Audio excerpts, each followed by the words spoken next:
നിങ്ങൾ ആദ്യമായിട്ടാണ് എൻ്റെ ചാനൽ കാണുന്നതെങ്കിൽ ഒന്ന് സബ്സ്ക്രൈബ് ചെയ്ത് സപ്പോർട്ട് ചെയ്യുക. സബ്സ്ക്രൈബ് ചെയ്യുമ്പോൾ തൊട്ടടുത്തുള്ള ബെല്ലൈക്കൺ ക്ലിക്ക് ചെയ്യുക. ക്ലിക്ക് ചെയ്യുമ്പോൾ അതിൽ ഓൾ എന്ന ഓപ്ഷൻ തന്നെ സെലക്ട് ചെയ്യുക. അപ്പോൾ നിങ്ങൾക്ക് ഞാനിടുന്ന എല്ലാ വീഡിയോസും കാണാൻ പറ്റും. Hello, welcome back to my YouTube channel.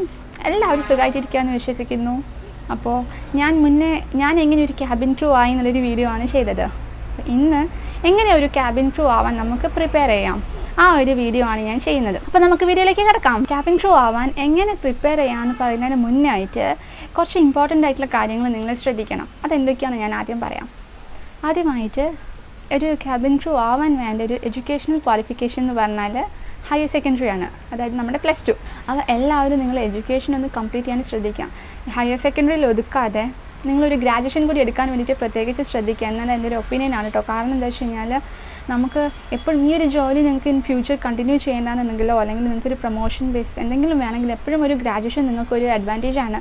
അപ്പം ശ്രദ്ധിക്കുക, എഡ്യൂക്കേഷൻ കളഞ്ഞിട്ടൊന്നും ചെയ്യാതിരിക്കുക.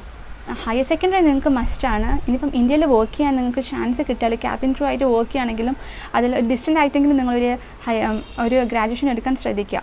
കാരണം ഇൻ്റർനാഷണൽ വർക്ക് ചെയ്യുകയാണെങ്കിൽ ഒരു മിനിമം ഏജ് ക്രൈറ്റീരിയ എന്ന് പറയുന്നത് 21 ആണ്. അപ്പോൾ നിങ്ങൾക്ക് അപ്പോഴേക്കും നിങ്ങൾക്കൊരു ഗ്രാജുവേഷൻ കംപ്ലീറ്റ് ചെയ്യാൻ നിങ്ങൾക്ക് പറ്റും. അപ്പം ഇന്ത്യയിലൊക്കെ വർക്ക് ചെയ്യുന്നവർ, കാരണം എൻ്റെ ഒരുപാട് ഫ്രണ്ട്സ് പിന്നെ റിഗ്രറ്റ് ചെയ്യുന്നത് ഞാൻ കണ്ടിട്ടുണ്ട്. അതുകൊണ്ട് നിങ്ങളെപ്പോഴും ഒന്ന് നിങ്ങളൊരു ഗ്രാജുവേഷൻ എടുക്കാൻ വേണ്ടിയിട്ട് പ്രത്യേകിച്ച് ശ്രദ്ധിക്കുക എന്നത് എൻ്റെ ഒരു ഒപ്പീനിയനാണ്. നിങ്ങൾക്ക് വേണമെങ്കിൽ എടുക്കാം, വേണമെങ്കിൽ നിങ്ങൾക്ക് വിട്ടളയാം കേട്ടോ. പിന്നെ മെയിനായിട്ട് നിങ്ങൾ ശ്രദ്ധിക്കേണ്ട ഒരു കാര്യം എന്ന് പറഞ്ഞാൽ റീലൊക്കേഷനാണ്. ഒരു ക്യാബിൻ ക്രൂ ആവാൻ നിങ്ങൾ മെൻ്റലി പ്രിപ്പയർ ചെയ്യുമ്പോൾ നിങ്ങൾ ശ്രദ്ധിക്കേണ്ട ഒരു കാര്യം, നിങ്ങൾ മെൻ്റലി നിങ്ങൾ നിൽക്കുന്ന സ്ഥലത്ത് നിന്ന് റീലൊക്കേറ്റ് ചെയ്യാൻ റെഡിയാണെന്നുള്ളതാണ്. കാരണം ഞാൻ ഒരുപാട് പേരെ കണ്ടിട്ടുണ്ട്, ഇൻ്റർവ്യൂ ഒക്കെ ക്ലിയർ ചെയ്തിട്ട് റീലൊക്കേഷൻ എന്നുള്ളൊരു പോയിൻ്റ് വരുമ്പം ഇങ്ങനെ ബാക്ക് ഔട്ട് ചെയ്യുന്നത്. അപ്പം നിങ്ങൾക്ക് കാരണം ഒരുപാട് ഭയങ്കര ഡിഫിക്കൽട്ടായിട്ടുള്ള റൗണ്ട്സൊക്കെ കഴിഞ്ഞിട്ടാണ് ഒരു ക്യാബിൻ ക്രൂ ആവുന്നത്. അപ്പം ആ ഒരു പോയിന്റിലൊക്കെ നിങ്ങൾ ബാക്ക് ഔട്ട് ചെയ്ത് പോകുമ്പോൾ നിങ്ങൾ വേറൊരാളെ ചാൻസുമാണ് പോക്കുന്നത്. കാരണം ഒരുപാട് പേര് ഈ ഒരു ജോലി കിട്ടാൻ വേണ്ടിയിട്ട് ഭയങ്കരമായിട്ട് സ്ട്രഗിൾ ചെയ്യുന്ന ആൾക്കാരാണ്. അപ്പോൾ നിങ്ങൾ പോകുന്നതിന് മുന്നേ പ്രത്യേകിച്ച് ശ്രദ്ധിക്കുക, നിങ്ങൾ റീലൊക്കേറ്റ് ചെയ്യാൻ നിങ്ങൾ റെഡി ആയിരിക്കാം, ചിലപ്പോൾ നിങ്ങളുടെ ഫാമിലി റെഡി ആയിരിക്കില്ല. അപ്പോൾ നിങ്ങൾ പോകുന്നതിന് മുന്നേ മനസ്സിൽ ഉറപ്പിക്കാം നിങ്ങൾ റെഡിയാണോ അല്ലയോ എന്നുള്ളത്. പിന്നെ നിങ്ങൾക്ക് മെയിനായിട്ട് നിങ്ങളെ മനസ്സിലൊരു കാര്യം വേണം, നിങ്ങൾക്ക് ഇന്ത്യയിലാണോ വർക്ക് ചെയ്യേണ്ടത് അതോ ഇൻ്റർനാഷണലിലാണോ എന്നുള്ളത്. കാരണം രണ്ടിലും ക്രൈറ്റീരിയാസ് കുറച്ച് ഡിഫറെൻ്റ് ആണ്. ഇന്ത്യയിൽ വർക്ക് ചെയ്യാനുള്ള ഒരു മിനിമം ഏജ് എന്ന് പറയുന്നത് 18 വയസ്സാണ്, അതായത് 18 ഇയേഴ്സ്. അപ്പം ഇൻ്റർനാഷണലിൽ വർക്ക് ചെയ്യുകയാണെങ്കിൽ 21 ഇയേഴ്സ് ആയിരിക്കണം മിനിമം. അതേപോലെ ഞാൻ ഇന്ത്യയിൽ വർക്ക് ചെയ്തിട്ടില്ല. അപ്പോൾ ഞാൻ എൻ്റെ ഫ്രണ്ട്സിനോടൊക്കെ ചോദിച്ച് കുറേ കാര്യങ്ങൾ കാരണം പറയുന്നത് കറക്റ്റായിട്ടുള്ള കാര്യങ്ങളായിരിക്കണം കൺവേ ചെയ്യേണ്ടത്. എനിക്ക് ഭയങ്കര നിർബന്ധമുള്ളൊരു കാര്യമാണ്. കാരണം ഒരുപാട് ക്യാബിൻ ക്രൂ ആസ്പിരൻസ് ഉണ്ട്. കാരണം നിങ്ങൾക്കൊരു പ്രശ്നം ഉണ്ടാകാൻ പാടില്ല. അപ്പം ഞാൻ പറയുന്നത് മാത്രമല്ല, ഒരു മിനിമം ഏജ് ക്രൈറ്റീരിയ ആണ് ഞാൻ പറയുന്നത് എങ്കിൽ പോലും നിങ്ങൾ എപ്പോഴും ഒരു ഇൻ്റർവ്യൂവിന് പോകുന്നതിന് മുന്നേ അവരുടെ കരിയർ വെബ്സൈറ്റ് ഒന്ന് വിസിറ്റ് ചെയ്യുക. കാരണം ചില സമയത്ത് അത് വേരി ചെയ്യാം കേട്ടോ. കാരണം ക്രൈറ്റീരിയാസൊക്കെ. അപ്പോൾ നിങ്ങളെപ്പോഴും ഏതൊരു ചാനലിൽ എന്തൊക്കെ കണ്ടു കഴിഞ്ഞാലും നിങ്ങൾ അവരുടെ വെബ്സൈറ്റ് മസ്റ്റായിട്ടൊന്ന് വിസിറ്റ് ചെയ്യുക. അതിൽ ഡീറ്റെയിൽഡ് ആയിട്ട് അവരുടെ ക്രൈറ്റീരിയാസ് എന്തൊക്കെയാണെന്ന് അവർ കൊടുത്തിരിക്കും. അതുപോലെ തന്നെ ഇന്ത്യയിൽ വർക്ക് ചെയ്യാനുള്ള ഒരു മിനിമം ഹൈറ്റ് എന്ന് പറയുന്നത് 155 സെൻറ്റിമീറ്റർ ആണ്. അത് when it comes to international എമിറേറ്റ്സിലൊക്കെ 160 സെൻറ്റിമീറ്റർ ആണ് ക്ലിയർലി അവരുടെ വെബ്സൈറ്റിൽ പറയുന്നുണ്ട്. അപ്പം ഇപ്പം സൗദി അറേബ്യൻ എയർലൈനിലാണെങ്കിലും ഇപ്പം ഖത്താർ എയർവേസിലാണെങ്കിലും ഒക്കെ അവർ നോക്കുന്നത് 212 സെൻറ്റിമീറ്റർ ആം റീച്ച്, അതായത് നമ്മൾ ടിപ്പ് ടോസിൽ, അതായത് നമ്മൾ കാല് ഏന്തിയിട്ട് നമ്മുടെ കൈ ഇങ്ങനെ തൊടുക. അവിടെ ഒരു മാർക്ക് ചെയ്തിട്ടുണ്ടാകും ഒരു പോയിൻറ്റ് 212 എന്ന് പറഞ്ഞിട്ട്. നിങ്ങൾക്ക് അത് റീച്ച് ചെയ്യാൻ പറ്റുന്നുണ്ടോ എന്നാണ് അവർ മെയിനായിട്ട് നോക്കുന്നത്. അതെന്താ വിചാരിച്ചാൽ നമ്മുടെ ഓവർഹെഡ് കമ്പാർട്ട്മെൻറ്റ്, ഹാൻഡ് ട്രാക്ക്, അതായത് നമ്മുടെ ഈ ലഗേജസൊക്കെ വെക്കൂലേ ഫ്ലൈറ്റിൽ. ഒരു ഇൻ്റർനാഷണൽ എയർലൈൻ എന്ന് പറഞ്ഞാൽ അതിലൊക്കെ വൈഡ് ബോഡിയാണ്, വലിയ എയർക്രാഫ്റ്റാണ്. അപ്പോൾ അതിൻ്റെ ഓവർഹെഡ് കമ്പാർട്ട്മെൻറ്റ് എന്നൊക്കെ പറഞ്ഞാൽ ഭയങ്കര ഹൈറ്റാണ്. അപ്പോൾ നിങ്ങൾക്ക് അത് തുറക്കാനും അടയ്ക്കാനും പറ്റുമോ എന്നുള്ളതാണ് അവർ മെയിനായിട്ട് ഹൈറ്റ് കൊണ്ട് ചെക്ക് ചെയ്യുന്നത്. അപ്പം ഇന്ത്യയിൽ ഇപ്പം റീസെൻ്റ്ലി ഞാൻ ഗോയറിൻ്റെ വെബ്സൈറ്റിൽ പോയപ്പം അവർക്ക് 160 സെൻറ്റിമീറ്ററാണ് ഹൈറ്റ് പറയുന്നത്. അപ്പം നിങ്ങൾ നോക്കുക, ഓരോ എയർലൈനും പ്രെഫറൻസ് ചിലപ്പം ചേഞ്ചായി വരുന്നുണ്ട് ക്രൈറ്റീരിയാസൊക്കെ. അതുകൊണ്ടാണ് ഞാൻ പറഞ്ഞത് എപ്പോഴും വെബ്സൈറ്റ് നോക്കി ക്ലിയറായിട്ട് കൺഫേം ചെയ്തിട്ട് മാത്രം ഒരു ഇൻ്റർവ്യൂവിന് പോവുക. പിന്നെ എന്നോട് ഒരുപാട് പേര് ചോദിച്ചിട്ടുണ്ട്, ചേച്ചി എനിക്കിങ്ങനെ 1 സെൻറ്റിമീറ്റർ 153 അല്ലെങ്കിൽ 154 സെൻറ്റിമീറ്റർ ആണ് എനിക്ക് അപ്ലൈ ചെയ്യാൻ പറ്റുമെന്നൊക്കെ. അങ്ങനത്തെ ആൾക്കാരോട് എനിക്ക് ഒരു കാര്യം പറയാനുള്ളൂ, നിങ്ങൾ ഒന്ന് ഇൻ്റർവ്യൂ അറ്റൻഡ് ചെയ്ത് നോക്കുക. ചിലപ്പം കാരണം നിങ്ങൾ അത്രയും പാഷനേറ്റ് ആണ്, നിങ്ങൾ ചിലപ്പം ഹൈലി ടാലൻറ്റഡ് ആയിരിക്കാം, നിങ്ങൾക്കൊരു 1 സെൻറ്റിമീറ്റർ 2 സെൻറ്റിമീറ്റർ ഹൈറ്റ് ഡിഫറൻസ് ആയിരിക്കും ഉണ്ടാവുക. നിങ്ങളൊന്ന് ട്രൈ ചെയ്യുക. ലക്ലി നമുക്ക് ഒന്നും പറയാൻ പറ്റില്ല. ഇൻ്റർവ്യൂ പാനൽ എന്താണെന്ന് നോക്കുന്നത് നമുക്ക് ഒരിക്കലും പ്രെഡിക്റ്റ് ചെയ്യാൻ പറ്റില്ല. മേ ബി ഉണ്ടാവും നിങ്ങൾക്ക് സെലക്ഷൻ കിട്ടുന്നുണ്ടാവും, ഒന്നും പറയാൻ പറ്റില്ല. അപ്പോൾ അറ്റ്ലീസ്റ്റ് നിങ്ങൾ പോയാൽ നിങ്ങൾക്ക് ഒരു എക്സ്പീരിയൻസ് എങ്കിലും ആവും. കാരണം ഒരു ഇൻ്റർവ്യൂ എന്ന് പറയുന്നത് എപ്പോഴും നമ്മളൊരു എക്സ്പീരിയൻസ് ആക്കി മാത്രം എടുക്കുക.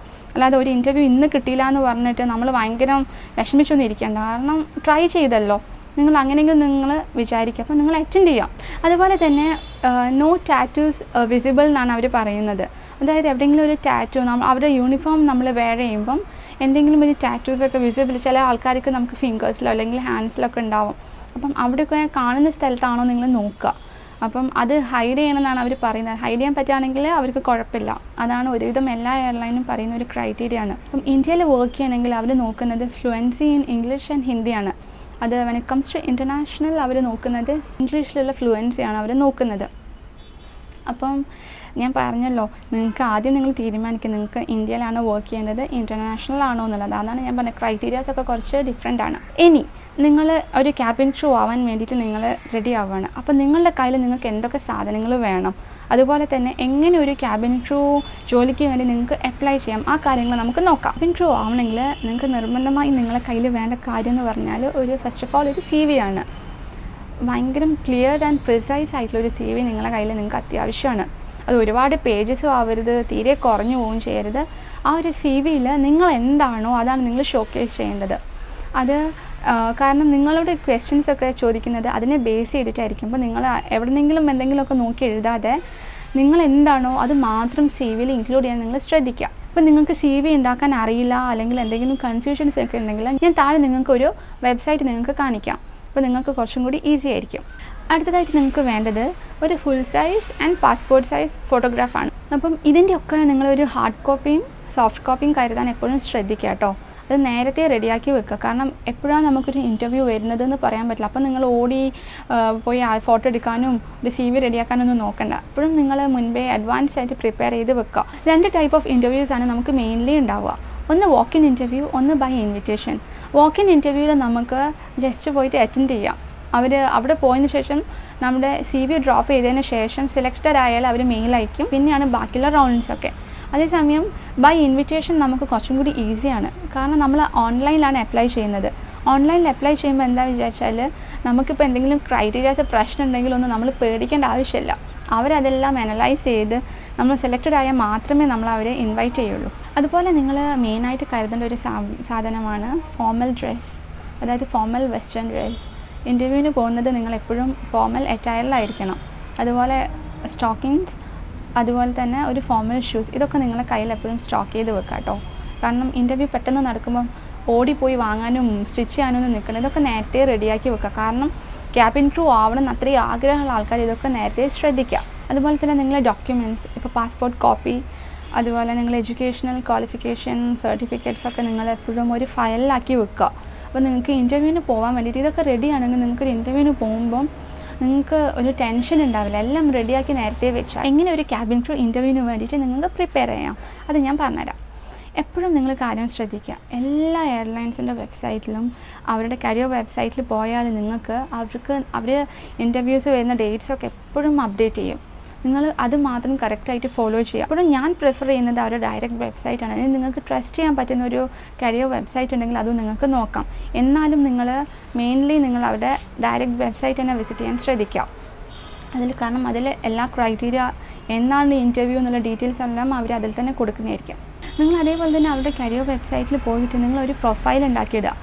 അങ്ങനെ ഒരു പ്രൊഫൈൽ ഉണ്ടാക്കിയിടുമ്പോൾ നിങ്ങൾക്ക് അതിനുള്ളൊരു ബെനിഫിറ്റ് എന്ന് വെച്ച് കഴിഞ്ഞാൽ നിങ്ങൾക്ക് എപ്പോഴും അതിനൊരു നോട്ടിഫിക്കേഷൻ വരും. നിങ്ങൾക്ക് ഒരു ജോബ് ഇൻ്റർവ്യൂ അവർ കണ്ടക്ട് ചെയ്യുകയാണെങ്കിൽ നിങ്ങൾക്ക് ഒരു നോട്ടിഫിക്കേഷൻ കിട്ടും. അപ്പോൾ നിങ്ങൾക്ക് കുറച്ചും കൂടി ഈസി ആയിരിക്കും. അതുപോലെ തന്നെ നിങ്ങൾക്ക് സോഷ്യൽ മീഡിയ പ്ലാറ്റ്ഫോമായ ഫേസ്ബുക്ക്, ഇൻസ്റ്റാഗ്രാം ഒക്കെ തന്നെ നിങ്ങൾക്ക് ഇതിനെ യൂട്ടിലൈസ് ചെയ്യാം കേട്ടോ. കാരണം അതിലൊക്കെ ഇവരുടെ പേജസ് ഉണ്ടാവും. കാരണം അതിലൊക്കെ ചിലപ്പോൾ അവർ അപ്ഡേറ്റ് ചെയ്യും ഇൻ്റർവ്യൂ ഡീറ്റെയിൽസൊക്കെ. അതുപോലെ തന്നെ നമ്മുടെ ഫ്രണ്ട്സ് ഉണ്ടാവാം, ഈ ഏവിയേഷനിൽ വർക്ക് ചെയ്യുന്നവരൊക്കെ. ചിലപ്പം അവർ ഇങ്ങനെ ഇൻ്റർവ്യൂ നടക്കുകയാണെങ്കിൽ അവരും അത് ഷെയർ ചെയ്തെന്ന് വരാം. അപ്ഡേറ്റഡ് ആയിരിക്കാൻ ശ്രദ്ധിക്കുക കേട്ടോ. ഇപ്പം നമ്മൾ എന്തൊക്കെ ശ്രദ്ധിക്കണം, എങ്ങനെയൊക്കെ ഒരു ക്യാബിൻ ക്രൂ ആവാൻ വേണ്ടിയിട്ട് പ്രിപ്പയർ ചെയ്യാമെന്ന് നമ്മൾ നോക്കി. ഇനി നമ്മളെല്ലാം കഴിഞ്ഞിട്ട് നമ്മളൊരു ക്യാബിൻ ക്രൂ ഇൻ്റർവ്യൂവിന് വേണ്ടിയിട്ട് പോവുകയാണ്. ബിഫോർ ദാറ്റ് ഞാനൊരു കാര്യം പറയട്ടെ കേട്ടോ. നമ്മൾ ഇൻ്റർവ്യൂ നടക്കുന്നത് എപ്പോഴും ഒരു മെട്രോപൊളിറ്റൻ സിറ്റിയിലായിരിക്കാം. ബാംഗ്ലൂർ, ഡൽഹി, ബോംബെ, അവിടേക്കാണ് അധികം ഈ ഇൻ്റർവ്യൂസ് വരിക. എപ്പോഴും ശ്രദ്ധിക്കുക. എക്സ്പെൻസ് ഒക്കെ നിങ്ങളെ കയ്യിൽ നിന്നാണ്. കമ്പനി ഒരിക്കലും ആ ഒരു എക്സ്പെൻസ് ഒന്നും എടുക്കില്ല. അപ്പം ആ എക്സ്പെൻസ് നിങ്ങളെ കയ്യിൽ നിന്നാണ് പോകുന്നതെന്ന് നിങ്ങളെപ്പോഴും അറിഞ്ഞിരിക്കണം. ഇൻ്റർവ്യൂ ഇങ്ങോട്ട് വരട്ടെ എന്ന് വെച്ചിട്ട് നിങ്ങൾ വെയിറ്റ് ചെയ്യരുത്. കാരണം അതിനൊക്കെയുള്ള ചാൻസ് വളരെ കുറവാണ്. അപ്പോൾ നിങ്ങൾ എവിടേക്ക് ഇൻ്റർവ്യൂസ് വരുന്നത് അത്രയും ആഗ്രഹം ഉണ്ടെങ്കിൽ നിങ്ങൾ പോവുക. എപ്പോഴും ലൈഫിൽ റിസ്ക് എടുത്തിട്ടില്ല അവരെ ജയിച്ചിട്ടുള്ളൂ. അപ്പോൾ നിങ്ങൾ ട്രാവൽ ചെയ്യാൻ ശ്രദ്ധിക്കുക. ഇങ്ങോട്ടേക്ക് വരട്ടെ എന്ന് വെച്ച് നിന്നാൽ നിങ്ങൾ ഒരിക്കലും ക്യാബിൻ ക്രൂ ആവാൻ പോകുന്നില്ല. അത് ടു ബി ഓണസ്റ്റ് ഞാൻ ഭയങ്കര ഫ്രാങ്ക് ആയിട്ടാണ് പറയുന്നത്. ഇങ്ങോട്ട് വരട്ടെ എന്ന് വെച്ചാൽ ഒന്നും നടക്കില്ല. നിങ്ങൾ ട്രാവൽ ചെയ്യുക. എവിടെയാണ് ഇൻ്റർവ്യൂ നടക്കുന്നത് അവിടെ പോയിട്ട് അറ്റൻഡ് ചെയ്യുക. കാരണം ചിലപ്പോൾ ഉണ്ടാവും നിങ്ങൾക്ക് കിട്ടുന്നത്, അതോടെ നിങ്ങൾക്ക് ചിലപ്പം നിങ്ങളുടെ ലൈഫേ മാറും. പിന്നെ നിങ്ങൾ ശ്രദ്ധിക്കേണ്ട ഒരു കാര്യം, ഇപ്പം നാളെയാണ് ഇൻ്റർവ്യൂ നടക്കുന്നതെങ്കിൽ ഇന്നേ ഇപ്പോൾ ബാംഗ്ലൂർ ആണെങ്കിൽ ഇന്നേ അവിടെ എത്താൻ ശ്രദ്ധിക്കുക. ഒരു ഇൻ്റർവ്യൂവിനൊക്കെ പോകുമ്പോൾ ഭയങ്കര ഒരു ടെൻഷൻ വരാനുണ്ട് കേട്ടോ. അനുഭവിച്ചുകൊണ്ട് പറയാണ്, ഭയങ്കര ടെൻഷനായിരിക്കും നമുക്ക്. പിറ്റേ ദിവസം അവിടെ എത്തുമ്പോഴേക്കും പിന്നെ നമ്മളെ ഹാർട്ടൊക്കെ പുറത്തെത്തിന്ന് വരും. ഭയങ്കര ടെൻഷനായിരിക്കും. കാരണം മെട്രോപൊളിറ്റൻ സിറ്റിയിലാണ് നമ്മൾ ഒരു ഇൻ്റർവ്യൂ കൊടുക്കാൻ വേണ്ടിയിട്ട് പോകുന്നത്. അത്രയ്ക്ക് ആൾക്കാരുണ്ട്, അത്രയ്ക്ക് കാൻഡിഡേറ്റ്സ് ഉണ്ടാവും, നമുക്ക് എണ്ണാനൊന്നും പറ്റില്ല. ഒരുപാട് പേരുണ്ടാവും. ഭയങ്കര കോമ്പറ്റീഷനുള്ളൊരു ഫീൽഡാണ്. അപ്പം പോകുന്നതിന് മുന്നേ നിങ്ങൾ മനസ്സിലൊരു കാര്യം വിചാരിക്കാം, ജസ്റ്റ് വെറുതെ പോയി അറ്റൻഡ് ചെയ്യട്ടെ എന്ന് ആരും വിചാരിക്കരുത്. കുറച്ച് പ്രിപ്പറേഷൻ ഭയങ്കര ആവശ്യമാണ്. അത്യാവശ്യം സീരിയസ് ആയിട്ട് മാത്രം ഇൻ്റർവ്യൂ കരുതാം കേട്ടോ. ഭയങ്കര ഈസി അല്ല ഒരു ക്യാബിൻ ക്രൂ ജോബ് കിട്ടുകയെന്ന് വെച്ചാൽ. കാരണം ഭയങ്കര കോമ്പറ്റീഷനുള്ളൊരു ഫീൽഡാണ്. എപ്പോഴും പോകുന്നതിന് മുന്നേ നിങ്ങളുടെ CV-നെ പറ്റി നിങ്ങൾക്കൊരു ഐഡിയ ഉണ്ടായിരിക്കണം. അതുപോലെ തന്നെ ഏത് എയർലൈനാണോ ഇൻ്റർവ്യൂ കൊടുക്കുന്നത് ആ എയർലൈനെ പറ്റിയിട്ട് അത്യാവശ്യം ധാരണയൊക്കെ ഉണ്ടായിരിക്കണം. വെറുതെ അറ്റൻഡ് ചെയ്യാൻ ചോദിച്ചിട്ട് ആരും പോകരുത് കേട്ടോ. അതുപോലെ ഇന്ന് നമ്മൾ അവിടെ എത്തി. ഇപ്പം നാളെ 9:30 സപ്പോസ് നമ്മൾ ഇൻ്റർവ്യൂ വിചാരിച്ചിട്ട് ഒരു നേരത്തെ ഒരു 9 o'clock ആകുമ്പോഴേക്കെങ്കിലും അവിടെ എത്താൻ ശ്രദ്ധിക്കാം. കുറച്ച് കാം ആൻഡ് റിലാക്സ്ഡ് ആവാൻ നമ്മൾ ഭയങ്കര അത് ഹെൽപ്പ് ചെയ്യും. കാരണം ഒരുപാട് കാൻഡിഡേറ്റ്സിനെ കാണുമ്പോൾ ആ ടെൻഷനൊക്കെ നമുക്കൊന്ന് കുറയ്ക്കാൻ പറ്റും. എല്ലാ എയർലൈനും അതിൻ്റേതായൊരു ഇൻ്റർവ്യൂ റൗണ്ട്സ് ഉണ്ടാവാം. അപ്പോൾ നിങ്ങൾ ശ്രദ്ധിക്കുക, അതിനനുസരിച്ചിട്ട് നിങ്ങൾക്ക് പ്രിപ്പയർ ചെയ്യാം കേട്ടോ പോകുന്നതിന് മുന്നേ ആയിട്ട്. പിന്നെ ഞാൻ ഇതിൻ്റെ ഇടയിൽ കൂടെ ഞാൻ കാര്യം പറയട്ടെ. ഈ ഒരു സമയമാണല്ലോ, ഈ ഒരു കോവിഡ് സിറ്റുവേഷൻ, നിങ്ങൾക്ക് ഏതൊക്കെ ഏരിയാസിലാണോ നിങ്ങൾ ലാക്ക് ചെയ്യുന്നത് അതിൽ നിങ്ങൾക്ക് വർക്ക് ചെയ്യാൻ പറ്റിയൊരു ടൈമാണിത്. ഇപ്പം എയർലൈൻ മെയിനായിട്ട് നോക്കുന്ന ഒരു ക്വാളിറ്റിയാണ് പോസിറ്റീവ് ബോഡി ലാംഗ്വേജ്. നിങ്ങൾക്കത് ലാക്ക് ചെയ്യാൻ നിങ്ങൾക്ക് അതിന് വർക്ക് ചെയ്യാം. അപ്പോൾ നിങ്ങൾക്കൊരു കോൺഫിഡൻസിൻ്റെ ഇഷ്യൂ ഉണ്ടെങ്കിൽ നിങ്ങൾക്ക് എപ്പോഴും ഒരു മിററിൽ നോക്കിയിട്ട് സംസാരിക്കുക. അതുപോലെ തന്നെ കോൺഫിഡൻസിൻ്റെ ഒരു മെയിൻ ലക്ഷണം എന്ന് പറഞ്ഞാൽ നമ്മൾ ഐ ടു ഐ കോൺടാക്റ്റാണ്. നമ്മൾ ഒരാളെ കണ്ണിൽ നോക്കി സംസാരിക്കുക എന്നുള്ളത് ഒരു കോൺഫിഡൻസിൻ്റെ മെയിൻ ലക്ഷണമാണ്. ഇനി നിങ്ങൾക്ക് കണ്ണിൽ നോക്കാൻ പ്രശ്നമാണെന്നുണ്ടെങ്കിൽ നിങ്ങൾക്ക് ഈ ഒരു പോയിന്റിൽ നമ്മുടെ ഐബ്രോസിൻ്റെ നടുവിലുള്ള ഒരു പോയിന്റ്, ഈ ഒരു പോയിന്റിൽ നോക്കിയിട്ട് നിങ്ങൾ സംസാരിക്കുക. അങ്ങനെയൊക്കെ പ്രാക്ടീസ് ചെയ്യുക. കാരണം ഇത് ഭയങ്കര ഒരു ഇമ്പോർട്ടൻ്റ് ആണ്. നിങ്ങൾക്ക് കോൺഫിഡൻസ് ഉള്ളത് മെയിനായിട്ട് അവർ നോക്കുന്ന ഒരു കാര്യമാണ്. എപ്പോഴും പ്ലസൻ്റ് ആയിട്ടിരിക്കാൻ ശ്രദ്ധിക്കുക. അതുപോലെ തന്നെ മേക്കപ്പ് എന്ന് പറഞ്ഞാൽ ഒരു മിനിമൽ മേക്കപ്പ് മാത്രം ഇടുക. ഭയങ്കര പുട്ടിയടിച്ചിട്ടൊന്നും പോകരുത്. മിനിമൽ ബട്ട് അട്രാക്റ്റീവ് അങ്ങനത്തെ ഒരു മേക്കപ്പ് മാത്രം നിങ്ങൾ ഇടാൻ ശ്രദ്ധിക്കുക. അങ്ങനെ നിങ്ങൾ എല്ലാ റൗണ്ട്സും ക്ലിയർ ചെയ്തു. ഓക്കെ, നിങ്ങൾ ഒരു ക്യാബിൻ ക്രൂ ആയി നിങ്ങൾ ഒരിക്കലും വിചാരിക്കരുത്. അത് ഭയങ്കര തെറ്റായൊരു ധാരണയാണ്. നിങ്ങൾ റൗണ്ട്സ് ക്ലിയർ ചെയ്താലേ നിങ്ങളൊരു ക്യാബിൻ ക്രൂ ആയി എന്ന് വിചാരിക്കുന്ന ഒരുപാട് പേരുണ്ട്. ഇനിയാണ് മെയിൻ ഒരു കടമ്പ എന്ന് പറയുന്ന മെഡിക്കൽസ്. ഞാൻ കണ്ടതിൽ ഒരുപാട് പേര് റൗണ്ട്സൊക്കെ ക്ലിയർ ചെയ്തതിന് ശേഷം മെഡിക്കൽസിൽ പുറത്തായി പോകുന്നത് ഞാൻ കണ്ടിട്ടുണ്ട്. ഭയങ്കര വിഷമമാണ് കേട്ടോ. കാരണം ഒരു ഇൻ്റർവ്യൂ റൗണ്ട്സ് എന്ന് പറഞ്ഞാൽ തന്നെ ഭയങ്കര ഡിഫിക്കൽട്ടാണ്. അറ്റൻഡ് ചെയ്ത എല്ലാവർക്കും അറിയാതെ ഭയങ്കര ഡിഫിക്കൽട്ടാണ് ഒരു ക്യാബിൻ ക്രൂ ഇൻ്റർവ്യൂ റൗണ്ട്സ് എന്ന് വെച്ചാൽ. അത്രയും കടമ്പയൊക്കെ കടന്ന് നമ്മൾ ഫൈനൽ റൗണ്ടൊക്കെ ക്ലിയർ ചെയ്തിട്ട് ഒരു മെഡിക്കൽസിൽ പോവുകയാണ്. മെഡിക്കൽസിൽ നമ്മൾ ഔട്ടായി പോകുന്നത് ഭയങ്കര വിഷമമാണ്. അപ്പോൾ നിങ്ങളെപ്പോഴും നിങ്ങളുടെ മൈൻഡിനെ അതിനൊക്കെ വേണ്ടി പ്രിപ്പയർ ചെയ്യണം കേട്ടോ. കാരണം മെഡിക്കൽസ് എന്ന് വെച്ച് കഴിഞ്ഞാൽ നിങ്ങളുടെ ഫുൾ ബോഡി ആണ് മെഡിക്കൽ ചെക്കപ്പ്. മെഡിക്കൽ ഡീറ്റെയിൽസ് എന്തൊക്കെയാണ് അവർ ചെക്ക് ചെയ്യുക എന്നുള്ള വീഡിയോ ഞാൻ സെപ്പറേറ്റ് ആയിട്ട് വേറെ ഇടാം. പിന്നെ എപ്പോഴും ശ്രദ്ധിക്കുക, ഇൻ്റർവ്യൂവിന് പോകുന്നത് ഞാൻ പറഞ്ഞു ഇൻ്റർവ്യൂസൊക്കെ അധികം പുറത്താണ് നടക്കുന്നതെന്ന്, കേരളത്തിന് പുറത്തധികം. അപ്പോൾ നിങ്ങളുടെ കയ്യിൽ എപ്പോഴും നിങ്ങൾ ക്യാഷ് കരുതണം കേട്ടോ. കാരണം ഈ മെഡിക്കൽസൊക്കെ നിങ്ങളുടെ എക്സ്പെൻസിലാണ് ചെയ്യേണ്ടത്. ഓൾമോസ്റ്റ് ഒരു 5,000 to 6,000 വരുമെന്നാണ് എനിക്ക് അത്ര ഓർമ്മയില്ല. ഞാനത് ക്ലാരിഫൈ ചെയ്തിട്ട് മെഡിക്കൽസിൻ്റെ റൗണ്ടിൽ നിങ്ങളോട് ക്ലിയർ ആയിട്ട് പറഞ്ഞു തരാം കേട്ടോ. അപ്പോൾ നിങ്ങൾ എപ്പോഴും പൈസ കയ്യിൽ കരുതണം. നിങ്ങൾ എക്സ്പെൻസിലാണ് നിങ്ങൾ മെഡിക്കൽസ് ചെയ്യുന്നത്. അതിൻ്റെ ഡീറ്റെയിൽസ് ഞാൻ ഇനിയുള്ള വീഡിയോയിൽ പറയാം. അപ്പം ആ ഒരു കടമ്പയും കൂടി കഴിഞ്ഞതിന് ശേഷം മാത്രമേ നിങ്ങളൊരു ക്യാബിൻ ക്രൂ ആയി നിങ്ങൾക്ക് പറയാൻ പറ്റുള്ളൂ. പക്ഷേ പിന്നെ ചില എയർലൈൻസ് അത് റീഫണ്ട് ചെയ്യും കേട്ടോ. പക്ഷെ അപ്പോൾ നിങ്ങൾ സ്പെൻഡ് ചെയ്താൽ പോലും ഒരുവിധം എല്ലാ എയർലൈൻസും ആ ഒരു എമൗണ്ട് നിങ്ങൾക്ക് റീഫണ്ട് ചെയ്ത് തരും കേട്ടോ, ജോലി കിട്ടിക്കഴിഞ്ഞാൽ. അപ്പോൾ അതിലൊന്നും നിങ്ങൾ മടി കാട്ടണ്ട. കാരണം ഒരു ജോലി കിട്ടുക എന്നുള്ളതാണ് ഫസ്റ്റ് ഓഫ് ഓൾ ഇമ്പോർട്ടൻ്റ് ആയിട്ടുള്ളൊരു കാര്യം. കാരണം ഇതൊരു ഹൈലി പെയ്ഡ് ജോബാണ്, ഹൈ പ്രൊഫൈൽ ജോബാണ്, എല്ലാവർക്കും കിട്ടുന്ന ഒരു ജോലിയല്ല.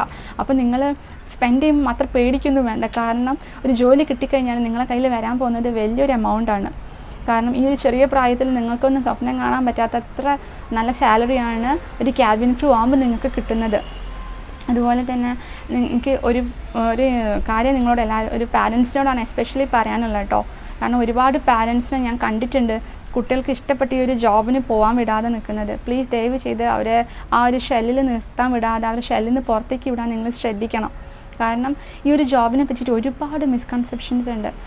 കിട്ടിയാലുണ്ടല്ലോ ആ ഒരു ജോബിൽ കയറുന്നതിന് മുന്നേ നിങ്ങൾക്ക് ഇങ്ങനത്തെ ഒരു ധാരണകളൊക്കെ ഉണ്ടാകും. പക്ഷെ കയറി കഴിയുമ്പോൾ നിങ്ങൾക്ക് മനസ്സിലാവും എത്രമാത്രം ബുദ്ധിമുട്ടിയിട്ടാണ് ഒരു ക്യാബിൻ ക്രൂ ആവുന്നത്. പിന്നെ ഒരു ഹൈ പ്രൊഫൈൽ ജോബാണ്. അതിൽ കയറി കഴിയുമ്പോൾ നിങ്ങൾക്ക് നിങ്ങളുടെ മക്കൾ ആലോചിച്ചിട്ട് ഭയങ്കര ഒരു പ്രൗഡ് ഫീലിംഗ് ആയിരിക്കും നിങ്ങളുടെ മക്കൾ ആ യൂണിഫോമിൽ കാണുമ്പോഴൊക്കെ.